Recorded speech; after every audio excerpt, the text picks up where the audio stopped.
ready to brew up hope. Taking a break from the usual grind. And we haven't really ever canned water, so we'll see how fast we can run it. A change of pace for this North Charleston beer brewer. Water's a little different than beer, so we can run the pressures a little lower. We're not worried about carbonation. But they are concerned about our neighbors and friends in Western North Carolina. A conversation came up about us being able to send some water, and then I had somebody reach out to me randomly that had a trailer and asked about it as well. Holy City Brewing's crew adjusted quickly. Now they're processing between 200 and 250 cases. It's a workload with a personal touch. Definitely is a cool thing to be able to help out a little bit. When the idea began to take root, they needed cans to be able to can the water. Kind of had to scrounge some cans together, not expecting this to happen. We also kind of lucked out that we had ordered cans last week and we had cans showing up in time for us to be able to do all this. Along with some 12-ounce cans that weren't being used at the time. Owner Chris Brown says his team is happy to be doing their part in the recovery effort. Adjusted our schedule. We got everybody on board that they wanted to do this, and hopefully we can help, even if it's 250 cases. May not reach everybody, but hopefully it's helping out a little bit. Working for you, Katie Solt, News 4. Go ahead and come on up. Moving the line forward. Hey, guys. Hi, Dawn. What's up? Greeting old friends in need. You doing all right? We have about 180 to 200 veterans and military families who sign up. On the second Tuesday of each month, we hold the food drive. We give out about 75 pounds of fresh produce, meats, non-perishable items, and baked goods. Zucchini there, beets here. Zucchini there, beets here. Beets, beets, beets. Today, the Coastal Community Church, Rev Federal Credit Union, and Advanced Technology International, along with the Elks Club, teaming up with Soldiers Angels to make the giving possible. It really does take a large effort to put something like this together. Beets, beets. Bags filled with fuel to fight hunger among a group special to so many. It's a reality that, with growing inflation and food costs, that, anybody can need help with food costs, and we're just really happy to be able to come out and help with that. About a year ago, we expanded it from veterans to military families also. So if military, National Guard, reservists, if they meet the income requirements, they're welcome to come and collect food as well. Each volunteer acting like a soldier's angel with a compassionate smile for those who've served our country. It's unfortunate that our active duty military sometimes needs food help too, but we're here to help them. As you can see, we've got a long line of folks that want to come through, and we're getting to interact with all the veterans and thank them for everything that they've done for the country. Organizers say they still have spots open for veterans and active duty members in need.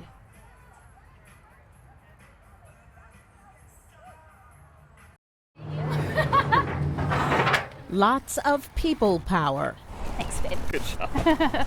Packing and unpacking a heavier than expected U-Haul. I was told that the weight limit on these trucks are about 6 tons, and we definitely exceeded that. The plan was for 2 large trucks to transport donations from their West Ashley meeting point.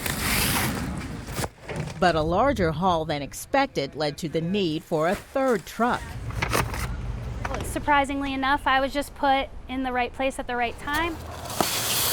Now to transport the items to the next location, Charleston International Airport. A call by organizer Cam Brown to the airport got her hooked up with Charleston County Sheriff's Office and a flight heading for Western North Carolina. Somehow asked if they would be willing to take all of our donations on a cargo plane, and they said, bring them. Before that can happen, almost 10 businesses, the Isle of Palms Police Department, and individuals teamed together with High-Low Fitness to gather a large amount of food, clothing, and hygiene items. For Brown, there's a personal touch to the effort, especially for someone who once lived in Asheville. We're super lucky that this isn't Charleston. Let's face it, when floods happen, we think it's going to happen here. So the fact that it happened there, where most of us usually escape to during a flood, is really just lucky that the shoe's not on the other foot. And the transport wouldn't be happening without volunteers at multiple locations today. It means a lot. Asheville in general has always been a sister city to Charleston. Just like the reignition of that flame that we're all human and in this together. And for this community, there's still more teamwork on the horizon. Ready for a ride. This canine officer is helping the Charleston County Sheriff's Office patrol area waterways. We have 90 miles approximately of coastline. That means all officers, dog and human, need to be ready for a variety of challenging scenarios. We don't want this to be the very first time, a real-world experience to be the very first time that they're exposed to something like this. It's an opportunity for this quartet of canines to show off their skills. And we brought them out to what is a floating dock, essentially. And we brought the dogs out here to see if they're comfortable with it, and we did some apprehension work and just some general neutralization of getting them to heel around. Learning and listening are key for canine and human partners to be successful. We want them to be comfortable with these floating docks. We want to be comfortable with the boats, even deploying off of the boats. And apprehending suspects. Ah, boy! That works.